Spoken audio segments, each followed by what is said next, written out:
దేవునికి స్తోత్రం. మంచివాడు, మహోన్నతుడు, మన మార్గమును సృజించి మనల్ని నడిపిస్తూ పోషిస్తున్న యేసుక్రీస్తు పరిశుద్ధ నామంలో మా హృదయపూర్వకమైన ఎల్రోయి వందనములు.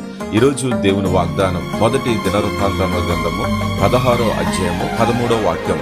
ఆయన చేసిన ఆశ్చర్య కార్యములను జ్ఞాపకం చేసుకొనుడి.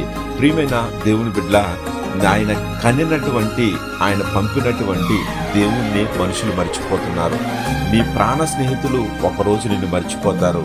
ఆయన కొంతమంది ఇక్కడ త్రాగుడు తాగి కట్టడాలు, మర్యాదలు మంచి మర్చిపోతున్నారు. దరిద్రులైతే ఈ లోకంలో నిత్యము మరవబడుతున్నారు. మేలు చేసిన వారు కూడా మేలులు మర్చిపోతూ ఉన్నారు.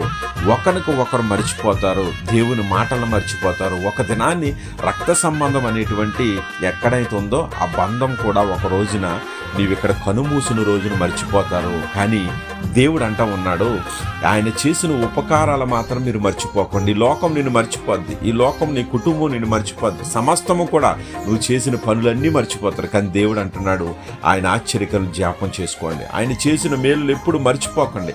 మర్చిపోకుండా ఎందుకు ఉండమన్నాడో తెలుసా? నువ్వు వాటిని వివరించాలని, నువ్వు చనిపోయేంత వరకు ఆయన ఘనకార్యాలు గణపరచాలని.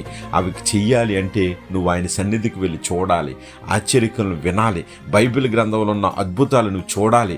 వాటిని నీ మనస్సును తెచ్చుకోవాలి, ఆలోచించుకో, రోజు జ్ఞాపకం చేసుకోవాలి, రోజు వాటిని ధ్యానించుకోవాలి. దేవుడు నా బిడ్డ పట్ల చేశాడు, భార్య పట్ల చేశాడు, నా పట్ల చేశాడు, నా కుటుంబం పట్ల చేశాడు, సంఘం పట్ల చేశాడు, ఆ లోకం పట్ల, ఈ సృష్టి పట్ల అనేకమైన అద్భుతాలు చేసి ఈ రోజు వరకు క్షేమంగా ఉంచాడు కదా.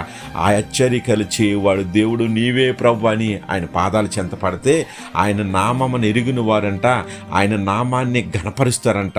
అటువంటిగా గణపరిస్తే నిన్ను, నీ కుటుంబాన్ని గణపరుస్తాడు, హెచ్చించాడు, ఆశీర్వదిస్తాడు, నిలబెడతాడు, నువ్వు ఆశలన్నిటిని తీరుస్తాడు. అట్టి కృప దేవుడు దయచేయను గాక.